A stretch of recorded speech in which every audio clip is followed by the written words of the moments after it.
Hello friends, welcome to sleepy classes. Sleepy classes में हम लोग आज एक इम्पॉर्टेंट टॉपिक डिस्कस करने जा रहे हैं जो कि है कोड ऑन इंडस्ट्रियल रिलेशन। तो चलिए दोस्तों, आज का टॉपिक हम लोग शुरू करते हैं। आज की शुरू करते हैं। तो देखिए, फर्स्ट ऑफ ऑल हम लोग ये देखने जा रहे हैं कि कोड जो हमारा एग्जिस्टिंग कोड जो 2020 में जो आया है वो किस वजह से आया है। तो इसमें तीन जो एक्ट्स जो थे हमारे ऑलरेडी एग्जिस्ट कर रहे थे, trade unions act 1926, industrial employment act 1946 and trade industrial disputes act 1947। ये थ्री जो हमारे एग्जिस्टिंग कुछ लॉज थे, इनसे रिलेटेड इनको हमने सब्ज्यूम करके एक कोड डिफाइन किया, इसको कोडिफाई कर दिया है। उसका नाम रखा है इंडस्ट्रियल रिलेशंस कोड। ठीक है, बेसिकली जो हमारे लेबर रिफॉर्म्स हो रहे हैं वो किस लिए हो रहे हैं कि जो भी डिफरेंसेस, जो भी इम्प्लीमेंटेशन में जो प्रॉब्लम्स आ रही थी एग्जिस्टिंग लॉज में, क्योंकि डिफरेंट हमने देखा है, प्रीवियस वीडियो में भी ये चीज़ डिस्कस कर चुके हैं कि फॉर एग्जांपल अगर वर्कर की कोई डेफिनेशन है तो हर एक एक्ट में वो वर्कर की डेफिनेशन अलग अलग तरीके से डिफाइन की गई है। तो उस चीज़ को सिंप्लीफाई कर दिया गया है। इस तरह की जो डिफरेंसेस होते हैं वो इम्प्लीमेंटेशन में जो है प्रॉब्लम करते हैं। फर्दर इम्प्लीमेंटेशन अगर अच्छे से ना हो तो वो लीड करती है एक्सप्लॉयटेशन ऑफ वर्कर्स। तो इस चीज़ को ध्यान में रखते हुए इंडियन गवर्नमेंट ने या पार्लियामेंट ने अभी कुछ 4 जो कोड्स हैं उनको बेसिकली कोडिफाई किया है। तो उसमें से एक जो हम लोग डिस्कस कर चुके हैं, कोड ऑन वेजेस। नेक्स्ट जो है इंडस्ट्रियल रिलेशन, हम आज डिस्कस करेंगे। तो थोड़ा सा ओवरव्यू मैं आपको पिछला दे चुका हूँ। तो देखिए, हमने इनको एमेलगेमेट किया है, सब्ज्यूम कर दिया है, 3 एक्ट्स को सिंप्लीफाई कर दिया है, और जिससे कि कवरेज बढ़ जाएगा, इम्प्लीमेंटेशन बढ़ जाएगा लॉ का। ठीक है, तो चलिए देखते हैं नेक्स्ट। अब देखिए, स्टैंडिंग ऑर्डर्स की बात की जा रही है। जो इंडस्ट्रियल एस्टेब्लिशमेंट्स हैं जिनके पास 300 वर्कर्स हैं या 300 से ज़्यादा वर्कर्स हैं during a period of 12 months, immediate 12 months के बाद पीरियड में, तो उनको एक स्टैंडिंग ऑर्डर मेंटेन करना है जिसमें क्या चीज़ क्लासिफाई करनी है, वर्कर्स की क्लासिफिकेशन देनी है। ठीक है, कौन कौन से वर्क में कौन कौन सा आदमी एम्प्लॉयड है। मान लीजिए कोई मोटर व्हीकल, मोटरसाइकिल वाली कोई फैक्ट्री है, कौन से कितने लोग इसमें मैन्युफैक्चरिंग में हैं, कितने लोग इसमें असेंबली लाइन में वर्क करते हैं, कितने लोग इसमें, कितनी विमेन है, कितनी मेन है। तो ये डिफरेंट बेसिकली आपकी लेबर की क्लासिफिकेशन इसमें आपको ज़रूर जो है स्टैंडर्ड ऑर्डर में मेंशन करना है। नेक्स्ट, उनके वर्किंग आवर्स कितने हैं, हॉलीडेज कितने हैं, पे डेज कितने हैं, वेज रेट क्या है, ये सारी चीज़ें जो है ऑलरेडी आपको मेंशन करना है। स्टैंडिंग ये कोड में मेंशनड है। ठीक है, जो शिफ्ट्स हैं, वर्किंग शिफ्ट्स हैं, वो भी डिफाइन करनी है। वो भी वर्किंग शिफ्ट्स जो है ऑलरेडी प्रॉपर मैनेज करके बताना है कि कितनी कितनी शिफ्ट्स चल रही हैं। अटेंडेंस का प्रोसेस क्या रहेगा। ठीक है, फिर कंडीशंस कैसी है, लीव की कंडीशंस क्या है। ठीक है, ये सारी की सारी चीज़ें जो है इसमें ऑलरेडी मेंशन करना ज़रूरी है। तो चेंजेस इन एम्प्लॉयमेंट स्ट्रेंथ, देखिए अब एक चीज़ और इसमें बात की गई है कि जो हमारा 2019 में जब बिल इंट्रोड्यूस हुआ था, तो इसमें क्या चीज़ थी कि जो फॉर एग्जांपल किसी, इसमें कवरेज था 100 वर्कर्स का। ठीक है, अगर 100 वर्कर्स, मान लीजिए जनवरी में लेट्स से जनवरी में किसी इंडस्ट्री में 100 वर्कर्स काम कर रहे हैं, तो 100 वर्कर्स अगर काम कर रहे हैं तो प्रोविज़न था कि 100 वर्कर्स वाली जो कोई भी इंडस्ट्री है उस पर IR कोड लागू होगा। ठीक है, मान लीजिए फरवरी मार्च आते आते कुछ कंडीशंस ऐसी आई कि वहाँ पे वर्कर्स की स्ट्रेंथ जो है 95 हो गई या फर्दर 90 हो गई, रिड्यूस हो गई। लेकिन प्रीवियस जो हमारा एग्जिस्ट बिल था उसमें ये प्रोविज़न था कि एक बार जब लागू हो गया वो बिल, एक बार उस पर वो कोड लागू हो गया किसी भी इंडस्ट्री पे, तो उसको चाहे उसकी स्ट्रेंथ कम हो जाए लेकिन वो बिल जो है लागू रहेगा। लेकिन इस चीज़ को 2020 जो हमारा न्यू जो फॉर्म ऑफ आया है, इंडस्ट्रियल रिलेशन कोड जो आया है, इस चीज़ को, इसको रेक्टिफाई कर दिया गया है। ठीक है दोस्तों, अब ऐसा नहीं है, उसमें कुछ चेंजेस कर दिए गए हैं कि ये चीज़ इम्प्रूव कर दी गई है। ठीक है, ग्रीवेंस रिड्रेसल कमेटी, देखिए ग्रीवेंस रिड्रेसल कमेटी जैसे कि इस कोड में बताया गया है कि एम्प्लॉयमेंट कितने 20 वर्कर्स, मान लीजिए किसी भी वर्किंग ऑर्गेनाइजेशन में 20 लोग काम कर रहे हैं, तो वहाँ पे ग्रीवेंस रिड्रेसल कमेटी का होना ज़रूरी है। पहले ये 50 के आसपास था, अब देखिए रिड्यूस करके 20 कर दिया, विच मीन्स कि छोटे से छोटे लेवल पे भी बेसिकली क्या है, कवरेज बढ़ा दिया गया है, इसको कवरेज को मैग्नीफाई कर दिया गया है। ठीक है, और नेक्स्ट इसमें बताया गया है इक्वल मेंबर्स होने चाहिए किस किस के एम्प्लॉयर्स के, वर्किंग के जो वर्कर्स हैं और एम्प्लॉयर्स की जो है रिप्रेजेंटेशन बराबर की होनी चाहिए। फर्दर इसमें एक बहुत ही इम्पॉर्टेंट बात की गई है कि जो कमेटी है इसमें शैल नॉट एक्सीड 10 मेंबर्स, ठीक है। और नेक्स्ट बात की जा रही है इसमें कि इक्वल रिप्रेजेंटेशन, कि विमेन और जो विमेन वर्कर्स हैं उनकी भी इक्वल रिप्रेजेंटेशन रहनी है। किस बेसिस पे? उनकी प्रोपोर्शनेट, जो बेसिकली जो प्रोपोर्शनेटली हमारी इंडस्ट्री या कोई भी ऑर्गेनाइजेशन में विमेन काम कर रही है तो उनकी प्रोपोर्शन के हिसाब से उस कमेटी में रिप्रेजेंटेशन होना ज़रूरी है, ठीक है। तो चलिए नेक्स्ट बात करते हैं। अब ये बात कर रहा है स्ट्राइक्स एंड लॉकआउट्स में। देखिए, स्ट्राइक्स के कंडीशन में कुछ चीज़ें बात की गई है कि every person employed in industrial establishment is prohibited, इनको प्रोहिबिट किया जा रहा है किससे? स्ट्राइक से और लॉकआउट से, इन ब्रीच ऑफ कॉन्ट्रैक्ट। देखिए 60 डेज का बिना किसी को भी अगर स्ट्राइक पे जाना तो पहले क्या करना है? 60 डेज एडवांस नोटिस स्ट्राइक का, लॉकआउट का एम्प्लॉयर को सर्व करना है। और within 14 days of giving such notice जो है उससे पहले आपको स्ट्राइक नहीं करनी है। मतलब 60 डेज पहले देनी है और 60 डेज देने के बाद 14 डेज के बाद ही स्ट्राइक हो सकती है, ठीक है। उसमें ये नहीं है कि भी 14 इमीडिएटली आपने दे दिया 60 डेज के बाद एंड 14 डेज का पीरियड नहीं उसमें फुलफिल किया। और स्ट्राइक्स जो है उसमें आपको पूरा डेट जो है, टाइम बताना है, टाइम प्रॉपर मेंशन करना है, कब स्ट्राइक होनी चाहिए, किस टाइम पे स्ट्राइक होगा, ये जो है सारी की सारी स्पेसिफिकली क्लियरली स्पेसिफाई करना है उस नोटिस में।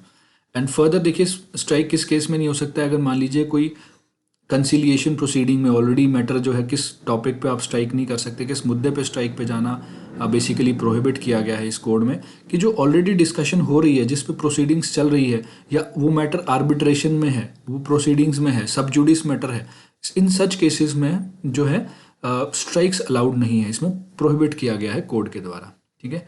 तो चलिए अब देखिए, क्लोजर, ले ऑफ एंड रिटेंचमेंट हम लोग ऑलरेडी प्रीवियस वीडियोस में कुछ में डिस्कस कर चुके हैं, फिर भी हम लोग यहाँ पे बात कर लेते हैं थोड़ा सा।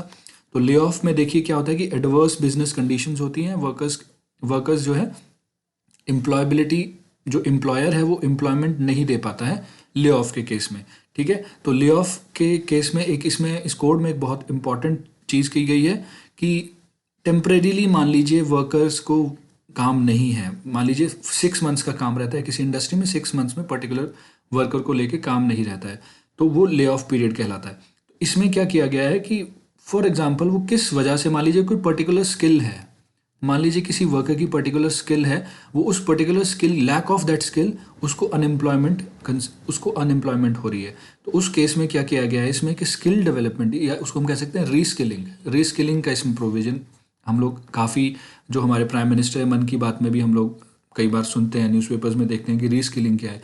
पहले बात की जा रही थी स्किलिंग की, अब बात की जा रही है रीस्किलिंग की। तो रीस्किलिंग जो है एक बहुत ही इंपॉर्टेंट आज की डेट में इमर्जिंग कंसेप्ट आ रहा है। इसका मैं एग्जांपल आपको छोटा सा दे देता हूँ।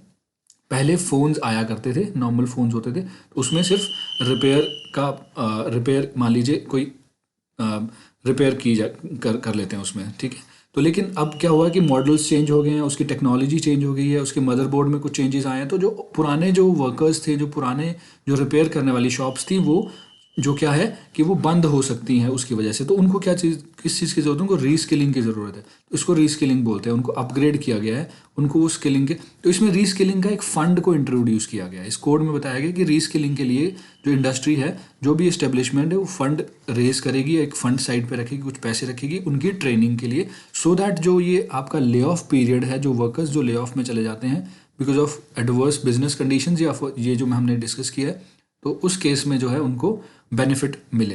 रिट्रेंचमेंट हम लोग डिस्कस कर चुके हैं। रिट्रेंचमेंट क्या चीज़ नहीं होती है? वो होती है डिसिप्लिनरी एक्शन। मतलब उनको कोई किसी केसेस, मान लीजिए कोई करप्शन का चार्ज है, या कोई फॉर दैट मैटर कोई डिसिप्लिनरी एक्शन उनके लिए अगेंस्ट रेज किया गया है, और उनको किसी पर्टिकुलर मेंबर को जो है ऑर्गेनाइजेशन से निकाल दिया गया है, तो उसको रिट्रेंचमेंट कंसिडर नहीं करते हैं, बाकी जो है रिट्रेंचमेंट के केसेस में आते हैं। तो ये कवरेज जो 2020 के बिल में है, इसमें कहा गया है कि ये जो सारे क्लॉजेज हैं ये कब लगेंगे? मान लीजिए जब आप किसी भी इंडस्ट्री में 300 वर्कर्स काम कर रहे हैं। इससे पहले ये क्या था, 100 वर्कर्स था, कि छोटी से छोटी जो इंडस्ट्री थी, मान लीजिए 100 वर्कर्स किसी इंडस्ट्री में एम्प्लॉयड है तो उस पर ये कोड लागू होगा। बट ये रेज कर दिया गया है कोड को, इसको इंडस्ट्रियल रिलेशन कोड को रेज करके इसका पैरामीटर बना दिया है कि 300 लोगों की जो बड़ी इंडस्ट्री है सिर्फ ये उन्हीं पे लागू होगा। इससे बेनिफिट क्या होता है, देखिए दोस्तों, इससे बेनिफिट ये होता है कि जो कुछ छोटी फर्म्स हैं वो अपनी इकोनॉमी ऑफ स्केल को अचीव नहीं करती हैं। इकोनॉमी ऑफ स्केल का मतलब है कि पोटेंशियल को, फुल पोटेंशियल को रेज नहीं करती है। उसके पास स्कोप होता है उस इंडस्ट्री के पास कि वो अपनी प्रोडक्शन बढ़ाए। वो प्रोडक्शन किस लिए नहीं बढ़ाती है, क्योंकि वो इस चीज़ से डरती है कि हमारा जो है इंडस्ट्रियल रिलेशन कोड के अंडर, या फॉर दैट मैटर जो पर्टिकुलर लॉ है, लेबर एग्जिस्टिंग लेबर लॉज हैं, उसके पैरामीटर से बाहर रहने के लिए वो चीज़ करती हैं। एंड मोर ओवर फिर दूसरी बात ये है कि वो एग्जिस्टिंग जो हमारे मान लीजिए कुछ सिक फर्म्स हैं जिनको बंद होना है, वो बंद भी नहीं हो पा रही है। वो अपने क्लोजर से डरती है क्योंकि उनको काफ़ी हैवी अमाउंट जो उनके जो एम्प्लॉयज़ को पे करना पड़ेगा। तो इस चीज़ को भी हटा दिया गया है कि जो ऑलरेडी बिजनेस लॉसेज में चल रहे हैं, फर्दर क्या होता है कि बिजनेस अगर लॉस में जाता है तो हमारे बैंक, बिल्कुल क्योंकि बात है कैपिटल जो है रेज की जाती है बैंक के थ्रू, लोन हमारे जो आते हैं बैंक से आते हैं किसी भी बिजनेस के लिए। तो बैंक क्या करता है, अगर मान लीजिए बिजनेस लॉस में चल रहा है, वो बंद इसलिए नहीं हो रहा है क्योंकि उसको डर है इस चीज़ का कि उसको बहुत हैवी अमाउंट पे करना पड़ेगा, तो फर्दर वो बैड लोन्स बहुत ज़्यादा मैग्नीफाई हो जाता है। तो गवर्नमेंट ने इसको बैड लोन्स को भी कंसीडर किया है कि बैड लोन्स भी हम लोग इस तरह से कैटर कर सकते हैं अगर हम लोग 300 वर्कर्स तक रेज कर दें इस पैरामीटर को। सो जो हमारी छोटी फर्म्स है वो ईजिली एग्जिट कर सकती हैं विदाउट एनी लाइबिलिटी। ठीक है, तो ये चीज़ हम लोग प्रीवियस वीडियोस में भी डिस्कस कर चुके हैं, बट हम लोग फिर भी इसको आगे देखेंगे। तो ये आपको पता होना चाहिए कि इसका एक्चुअली रिफॉर्म किस लिए किए जाने हैं। तो आपको बेसिकली डॉट्स को कनेक्ट करना है। ठीक है, तो चलिए नेक्स्ट देखते हैं। देखिए, अब सेंट्रल गवर्नमेंट की बात की जा रही है कि सेंट्रल गवर्नमेंट के पास एक इसमें बात की जा रही है कि जो जो जो ये हमने पैरामीटर बात की है कि 100 वर्कर्स हैं, 100 से 300 तक रेज कर दिया। ठीक है, कोई भी चेंजेस कर दिए छोटे मोटे। देखिए, लॉ तो पार्लियामेंट ने पास कर दिया है, लेकिन इसमें बहुत फ्लेक्सिबिलिटी रखी है कि हाँ भाई, ये जो एरिया है ये तो हमने पार्लियामेंट में डिसाइड कर लिया है, लेकिन कुछ एरियाज लॉज के ऐसे हैं जो कि हो सकता है डिफरेंट स्टेट्स में अलग अलग सिचुएशंस पे वर्कर्स की काम करे। मान लीजिए माइनिंग वाले एरिया में माइनिंग से रिलेटेड वर्क्स हैं, अब मैन्युफैक्चरिंग वाले एरियाज में मान लीजिए मैन्युफैक्चरिंग से रिलेटेड कुछ कंसर्न्स होंगे लेबर के। अब कुछ जैसे सिलिकॉन वैली है या आईटी हब्स हैं हमारे, वहाँ पे मान लीजिए कोई हमारे कंसर्न्स होंगे तो वो सॉफ्टवेयर इंजीनियर्स जो कुछ अलग होंगे। तो वो एरियाज जो हैं वो गवर्नमेंट के स्कोप के लिए रखा है कि गवर्नमेंट एग्जीक्यूटिव ऑर्डर जो थ्रू नोटिफिकेशन जो है उसको पास कर सकती है।